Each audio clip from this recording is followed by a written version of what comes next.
Okay, to go back to the plan, thinking about where we should go, I believe that it's important that more people should have an opportunity to vote for us. So this is kind of a strategic perspective I have. And this will provide us with a greater strength. And it's a virtuous cycle because then it will encourage greater success for our policies. I've seen this at the GLA, Greater London Authority, where our success in electing Green members and demonstrating the strong Green support in London through the large number of votes cast for us onto the GLA resulted in pressure on the former mayor. He then implemented greener policies than he otherwise would have done. Therefore, it's important to encourage a much bigger slate of candidates, to increase our vote, and to do this then we need to provide more financial support in those areas which have not traditionally stood candidates. While at the same time, of course, we must remain focusing on our three target Westminster constituencies. So the work of GPEX officers is hard and time-consuming.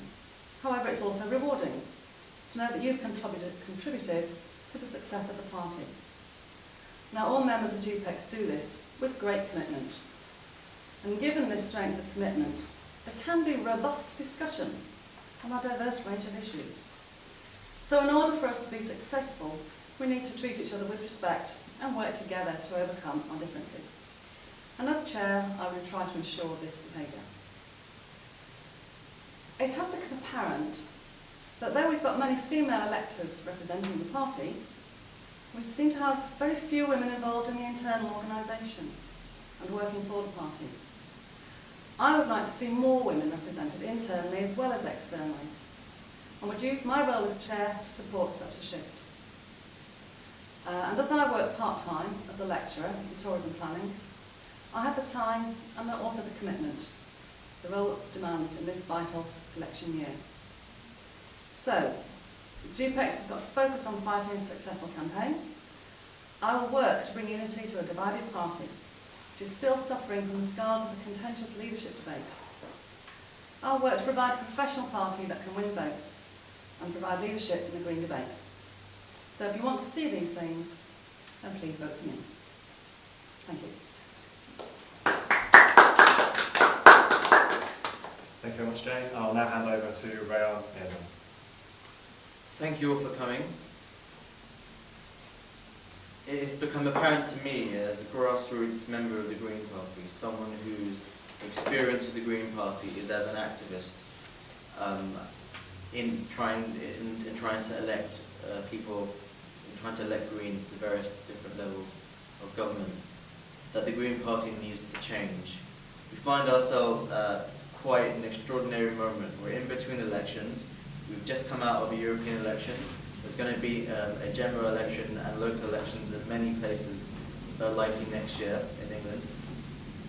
And these elections are a chance to pause and reflect, to look back upon the history of the Green Party, including its most recent history, and of course the most recent elections in June, the European elections, and also to look forward. I think it's really important that as we find ourselves in this particular historical moment, where the Green Party is getting more and more attention than ever before, that we think very hard and very carefully, and in as democratic a way as possible, about how we go forward, and not just how we fight the next general and local elections, what we stand for as a party and what we do. Now, as the chair of the Green Party National Executive, or GPEX, I would be ultimately responsible for ensuring that the Green Party met its aims. The aims of the Green Party, written into the Constitution, are to develop and implement ecological policies consistent with the philosophical basis of the party, as expressed in the Manifesto of a Sustainable Society, to that end win seats at all levels of government, and to organise any non-violent activity which will publicise and further the first two aims. Now, as chair, it will be my responsibility to ensure these aims are met. And as someone running for chair, I have identified 3 major areas that I believe need to be changed if we are to meet these objectives, if we are to develop the best policies, if we are to win seats at all levels of government, and we are to organise any supporting activity, anything else to support those 2 aims. The three aims, the three areas that I've identified that I believe need to be changed in order for myself, as the chair ultimately responsible for the Green Party meeting its objectives, to achieve as GPEX, as a collective body and as a party, as a political party that aims to make a difference to society. Therefore, the three areas I've identified are making GPEX accountable to its members, because we cannot possibly hope to promote a better, more democratic society if the people ultimately responsible for the day-to-day running of the political party that we're members of, i.e. GPEX, is not accountable to the people that elect it, the membership. Adopting a long-term strategy, because whilst we should, I agree, and there is a consensus in the party that next year's electoral activity is going to be focused upon winning our 3 Westminster target seats in the general election, I believe that we cannot spend another year not building towards a longer-term goal, towards longer-term goals, towards building more strength, because ultimately, even if we win an MP next year, if we do nothing now, if we do nothing for the next 10 years, especially if we don't win any MPs next year, to build strength for the future, then we will always be a 1 MP or a 2 MP party. It will always be a party simply targeting a few seats. I think we need to really increase our local strength, look at the strategy. The third area I've identified that needs to be changed is to increase internal democracy, not just for GPEX, but for the entire party. Because again, we cannot hope to promote a more democratic Britain if the way our party works, not just from the level of GPEX down to its members, but all areas of the party, the most important parts of the party, the way we elect people to national bodies, the way we make our policy, the way we campaign for internal office. Until these things are democratic, you cannot possibly hope to really be a positive alternative to the people of Britain.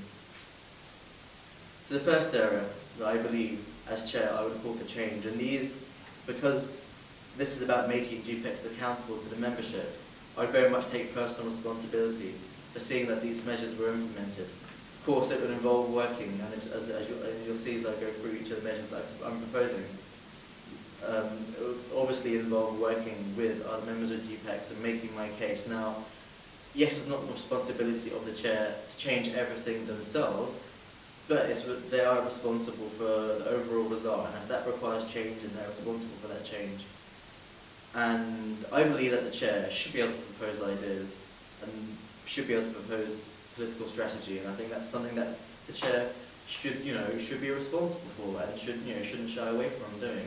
Of course, as chair, I would ensure that all views are considered equal. That I would not be, I would never allow any one view to take dominance over the whole of the executive unless there was a consensus, and I very much believe in doing things by consensus. And some of the other issues that I've raised in this campaign about changing GPEX itself, hopefully I believe will end up in a more consensual form of national executive decision making.